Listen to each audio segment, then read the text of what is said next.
Hello दोस्तों, अस्सलाम वालेकुम। आज का हमारा टॉपिक है वुमेन राइट्स इन इस्लाम। इसमें लेक्चर में हम क्या क्या पढ़ेंगे। सबसे पहले मैं आपको हिस्ट्री बताऊंगा। इस्लाम से आने से पहले, मोहम्मद सल्लल्लाहु अलैहि वसल्लम से पहले औरतों के क्या हक थे, क्या औरतों की कंडीशन थी हिस्ट्री में। पहले हिस्ट्री और बैकग्राउंड देखेंगे औरतों की, और उसके बाद हम औरतों के जो इस्लाम ने राइट्स दिए वो राइट्स देखेंगे, क्या क्या उनको मिले और किस तरह से मिले। और उसके बाद मैं आपको बताऊंगा कि इस्लाम, कुरान और हदीसों में औरतों का क्या शान मान, रुतबा, रेस्पेक्ट, स्टेटस इस्लाम ने दिया था। ठीक है, तो लास्ट में वो डिस्कस करेंगे। सबसे पहले अभी हम हिस्ट्री में चलते हैं। नंबर 1 पर आती है सिविलाइजेशन, अरब सिविलाइजेशन, अरब सोसाइटी, जिसको जाहिलियाना दौर कहा जाता था। ठीक है, इस्लाम और नबी करीम सल्लल्लाहु अलैहि वसल्लम से पहले औरतों की कंडीशन क्या थी अरब सोसाइटी में। ठीक है, अब देखो, अभी कंट्री है, पहले सोसाइटी और सिविलाइजेशन होती थी। तो ठीक है, इस पे कंफ्यूज ना होना। तो अरब सोसाइटी, जाहिलियाना दौर जिसको कहा जाता था, उसमें इस्लाम से पहले अरब में वुमेन को कोई भी इज्जत, कोई भी रेस्पेक्ट नहीं दी जाती थी। ठीक है, औरतों की इतनी इज्जत थी, जब बेटी पैदा होती तो उसको जिंदा दफन किया जाता, जिसको फीमेल इन्फेंटिसाइड कहा जाता है। उसके बाद आता है इनहेरिटेंस, मतलब कि औरत को प्रॉपर्टी पे हिस्सा नहीं मिलता था, कोई भी उसका हिस्सा नहीं होता था, ना दौलत पर ना प्रॉपर्टी पर। उसका कोई, ना वो अपनी मर्जी से यूज कर सकती है, ना वो अपनी मर्जी से कुछ भी, मतलब कि उसके पास कोई भी हक नहीं था।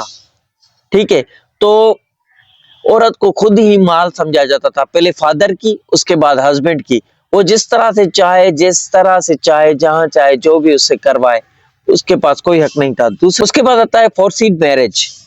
फोर्सिड मैरिज जबरदस्ती शादी औरतों की आम थी। ठीक है, उसकी मर्जी की कोई वैल्यू नहीं होती थी। ठीक है, उसके बाद नो रेस्पेक्ट, नो स्टेटस। उसके बाद लास्ट में अरब सोसाइटी के 4-5 बातें डिस्कस की, और ये किस तरह से ट्रांसफॉर्म मोहम्मद सल्लल्लाहु अलैहि वसल्लम ने की, और इसी औरत के पैर में जन्नत रख दी।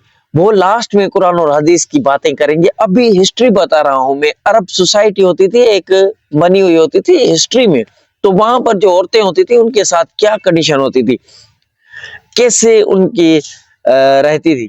No respect, no status. उनका कोई रेस्पेक्ट, कोई स्टेटस नहीं होता था। ठीक है, अरब सोसाइटी में औरत को डी ग्रेस और बोझ समझा जाता था। ठीक है, ऐसी कंडीशन थी अरब सोसाइटी में। उसके बाद दूसरी सोसाइटी आती है वो रोमन सिविलाइजेशन। ये तो एक बहुत ही पावरफुल और बहुत ही एडवांस सोसाइटी थी। हिस्ट्री आप पढ़ी होगी, देख सकते हैं। तो रोमन सिविलाइजेशन बहुत ही एडवांस सोसाइटी थी।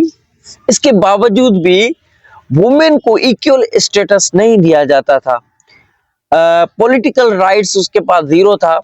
सियासत में कोई भी हिस्सा नहीं ले सकती थी, वोट भी नहीं दे सकती थी, और लीडरशिप तो बिल्कुल भी नहीं होती थी उनके पास। कोई भी, वो बादशाह की रानी हो चाहे कोई भी, उसको मतलब कि कोई भी राइट्स नहीं था। स्टेटस, डिसीजन मेकिंग में भी कुछ नहीं। वो कोई भी सियासत में या किसी भी चीज में कोई भी डिसीजन ना उसका लिया जाता था, ना उससे पूछा जाता था। कोई भी उसको मतलब कि हक था ही नहीं, बिल्कुल भी कुछ नहीं समझा जाता था औरत को। दूसरे नंबर पर वुमेन हस्बैंड की प्रॉपर्टी समझी जाती थी। ठीक है, वो जैसा चाहे उसे यूज करे। औरत को अपनी मर्जी का कोई कंट्रोल औरत के पास बिल्कुल नहीं था। रोमन सिविलाइजेशन में सख्त स्ट्रिक्ट पनिशमेंट, छोटी छोटी बातों पर बड़ी बड़ी सजाएं, बड़ी बड़ी पेनल्टीज औरतों पर लगाई जाती थी। ऐसी कंडीशन थी रोमन सिविलाइजेशन में। उसके बाद तीसरी सिविलाइजेशन आती है ग्रीक सिविलाइजेशन। ग्रीक फिलोसोफर्स तक वुमेन को इनफीरियर समझा जाता था। अब ग्रीक दुनिया में जो भी चीजें आज हम पढ़ते हैं, चाहे किसी डिक्शनरी में आपने एक वर्ड सर्च किया तो वर्ड देखा, ग्रीक सिविलाइजेशन बहुत ही एजुकेशनल लेवल पर उस दौर में भी, आज भी उनकी चीजें हम पढ़ते हैं, डिक्शनरी पढ़ते हैं तो वहां पर लिखा होता है ग्रीक सिविलाइजेशन में ग्रीक वर्ड है, ग्रीक वर्ड है, ग्रीक वर्ड है, तो ग्रीक फिलोसोफर तक वुमेन को इंफीरियर समझा जाता था, मतलब कि मर्दों के बराबर भी नहीं समझा जाता था, उनके ऊपर तो बिल्कुल भी नहीं, उनके नीचे रहती थी। तो एजुकेशन नॉट अलाउड। तो ग्रीक सिविलाइजेशन में औरतों को एजुकेशन का कोई भी राइट्स नहीं था। तो इस्लाम में बाद में बताएंगे हम लेक्चर में आगे, पहले आप हिस्ट्री समझे, औरतों के क्या क्या हक थे, कौन सी सिविलाइजेशन में, हिस्ट्री में किस तरह से औरतों के साथ जुल्म होता आ रहा है, वो आप देखें। सिर्फ होम तक बाउंड लाइफ थी, सिर्फ चार दीवारी के अंदर ही बंद उनको किया जाता था, उसके बाहर उनको कुछ पता भी नहीं होता था। ठीक है, वुमेन पब्लिक लाइफ से दूर थी, बिल्कुल ही दूर थी, और पॉलिटिकल, सोशल, एजुकेशनल राइट औरत के पास ग्रीक सिविलाइजेशन में बिल्कुल नहीं था। ठीक है, चौथे नंबर पर जो सिविलाइजेशन अभी हम डिस्कस करेंगे वो है पर्शियन सिविलाइजेशन। ये भी हिस्ट्री में औरतों के क्या हक थे, किस तरह से रहती थी, ये बातें हो रही हैं। ठीक है, पर्शियन में वुमेन के साथ इनइक्वलिटी बहुत ज्यादा थी। अब देखो पर्शियन सिविलाइजेशन में वुमेन के साथ इनइक्वलिटी थी, कोई भी बराबरी ज्यादा नहीं थी, बहुत ज्यादा नहीं थी, बिल्कुल नहीं थी। कॉमन वुमेन जो कि आम लोग होते हैं, आम औरत होती है, उसकी कोई भी पोजीशन, कोई भी वैल्यू नहीं होती थी। सिर्फ इलीट क्लास का मतलब होता है बादशाह की रानी, कोई बड़ा बादशाह था, राजा था, सियासतदान है, कोई भी अमीर तरीन बड़ी स्टेटस रखने वाला आदमी है, उसके घर में कोई लड़की है, औरत है, पर्शियन सिविलाइजेशन में, तो उनको कुछ प्रिविलेज थे, कुछ खास हक थे, वो भी थोड़े। अब देखो, पॉलीगैमी आम थी, कॉमन थी। पॉलीगैमी का मतलब है एक औरत के साथ तीन तीन शादियां। पॉलीगैमी आम थी, इसका मतलब है कि एक औरत के साथ तीन मर्द शादी कर सकते थे। और जुल्म इससे ज्यादा क्या हो सकता है, एक गया दूसरा आया, दूसरा गया तीसरा आया, एक ही रात में। इतना मतलब कि जुल्म और बेहयाई और जाहिलियाना दौर था। ये सब कुछ किस तरह से ट्रांसफॉर्म किया नबी करीम सल्लल्लाहु अलैहि वसल्लम ने, अल्लाह ताला ने कुरान में आयात मौजूद दिए, माँ के कदमों के जन्नत रख दी, बेटी को रहमत का दर्जा दिया। ये सारी हदीसें बाद में आपको बताऊंगा, पहले ये लेक्चर फर्स्ट देखें, कंप्लीट करें। और औरत को एक्सप्लॉइटेशन का शिकार होती थी। अब आप देखें कितना जुल्म होता था औरतों के साथ। ठीक है, उसके बाद 5 नंबर पर सिविलाइजेशन आती है, वो चाइनीज सिविलाइजेशन है, प्री इस्लामिक चाइना। चाइना एक पुरानी और बड़ी सिविलाइजेशन थी, लेकिन वुमेन की जिंदगी यहाँ पर भी बहुत रिस्ट्रिक्टेड थी, महदूद थी, किस हद तक। ठीक है, तो ये आप समझे, वुमेन का स्टेटस बिल्कुल लो था, कोई भी अहमियत नहीं थी। अगर चाइनीज सिविलाइजेशन में कोई बच्ची पैदा होती, लड़की, जहां तो जाके वहां पर उनको बाजार में सेल करते, किसी बादशाह के यहाँ बड़ी होकर वहां पर गुलामी करेगी, यहाँ वो अपनी किसी भी तरीके से गैर इखलाकी तरीके से उनका यूज किया जाता था।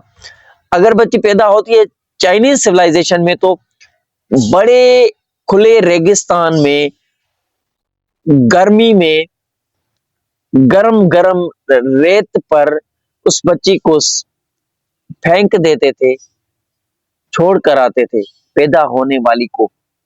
इतनी ज्यादा जाहिल थे चाइनीज सिविलाइजेशन। हिस्ट्री में पहले की बात की, आज की दुनिया में जो भी औरतें अपने आप को जो भी जितनी समझ रही हैं, नाफरमानी कर रही हैं, तो उनको ये लेक्चर देखना और समझना चाहिए।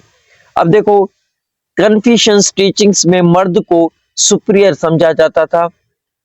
3 ओबीडियंस रूल, औरत को जिंदगी भर किसी ना किसी मर्द की इत्ताअत करनी होती थी। मतलब कि जो औरत वहां पर होती थी, तो उनको ये मर्दों की सिर्फ सेवा और गुलामी के लिए, चाइनीज सिविलाइजेशन में, बाप मैरिज से पहले, हस्बैंड मैरिज के बाद, ऐसी उनकी थी। अगर सन है हस्बैंड के बाद, तो सन की हुकूमत चलेगी। ये जुल्म का दौर था, जाहिलियत का दौर था, इस्लाम से पहले। एजुकेशन चाइनीज सिविलाइजेशन में बिल्कुल औरत को अलाउड नहीं थी। ठीक है, फॉर्मल तालीम सिर्फ बॉयज को मिलती थी पहले। नो प्रॉपर्टी राइट्स, कोई राइट्स नहीं था उसको, प्रॉपर्टी पर कोई हक नहीं था औरत का। औरत प्रॉपर्टी ओवन नहीं कर सकती थी, अपनी मालिक नहीं बन सकती थी किसी भी चीज की। पहले उसका फादर होता था, उसके बाद उसका हस्बैंड होता था, उसके बाद उसका सन होता था। औरत को कोई भी प्रॉपर्टी पर हक नहीं था। फुट बाइंडिंग ट्रेडिशन, औरत के पैरों पर जंजीर बांधे जाते थे और ये उनकी रस्म थी। अब देखो, छोटी उम्र में वुमेन को पैरों पर ये रस्सियां, ये जंजीर ये बांधे जाते थे और ये सिंबल ऑफ ब्यूटी कहा जाता था उन वक्त में। ये औरत मतलब कि खूबसूरती का निशान इनको कहा जाता था, बट वेरी पेनफुल और हार्मफुल। ये औरतों को वेरी बहुत ही दर्दनाक था, दर्द होता था और हार्मफुल था, उनको नुकसान देता था। ठीक है, तो 6 नंबर पर जो सिविलाइजेशन आती है वो है हिंदू सिविलाइजेशन, एंशिएंट इंडिया। सती प्रैक्टिस में क्या होता था? सती में अगर किसी औरत का हस्बैंड मर जाता तो उसके साथ ही उसकी वाइफ को जलाया जाता, जिंदा औरत को जलाया जाता था उसके हस्बैंड के मरने के बाद।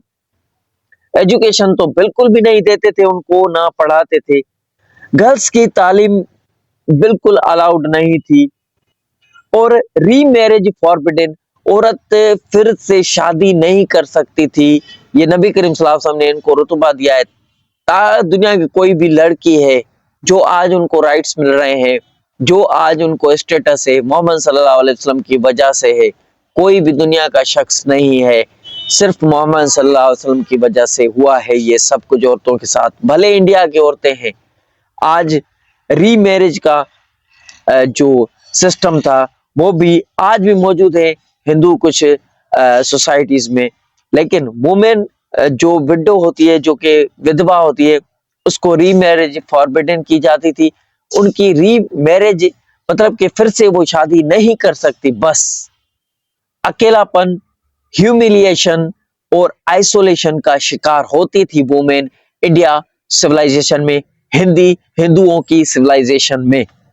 ठीक है, ह्यूमिलिएट का मतलब होता है उसकी कोई भी इज्जत नहीं थी, उनकी बेइज्जती की जाती थी और आइसोलेशन, उनको बंद करके अकेला रखा जाता था। अब आप नेक्स्ट लेक्चर में मैं आपको बताऊंगा, ये लेक्चर बहुत बड़ा हो जाएगा, तो वुमेन्स राइट्स के लेक्चर शायद 3 बने, यहाँ 2 में ही मैं कंप्लीट करने की कोशिश करूंगा। अब देखो, इस्लाम आया तो औरतों को हक मिले। कौन कौन से हक मिले जो पहले नहीं मिलते थे? पहला है फीमेल इन्फेंटिसाइड, बैन किया गया इस्लाम के बाद। नबी करीम सल्लल्लाहु अलैहि वसल्लम आए और फीमेल इन्फेंटिसाइड को बैन किया। इनहेरिटेंस राइट, औरतों को प्रॉपर्टी में, दौलत में अपनी मर्जी से यूज करने का, दौलत को, प्रॉपर्टी को हक मिला और प्रॉपर्टी का राइट्स मिला। मैरिज की कंसल्ट करना जरूरी है, अपनी मर्जी की शादी कर सकती है, ना करे तो ना कराओ। और एजुकेशन फर्ज कर दिया औरत और मर्द पर, जेंडर के बेसिस पर उनको डिग्निटी दी, मतलब कि उनको इज्जत दी और प्रोटेक्शन दी इस्लाम ने। ठीक है, माँ का मकाम जन्नत के कदमों के नीचे रख दिया, बेटी को रहमत डिक्लेयर किया। इस्लाम ने वुमेन को इज्जत, स्टेटस, राइट्स, इक्वलिटी दी और दुनिया में किसी सिविलाइजेशन ने ये नहीं दिया था। ठीक है, तो आज का लेक्चर इतना ही था। मिलते हैं अगले वीडियो में और इस्लाम को डिटेल में डिस्कस करेंगे, वुमेन को क्या क्या राइट्स मिले। Keep watching, stay connected. Allah हाफिज।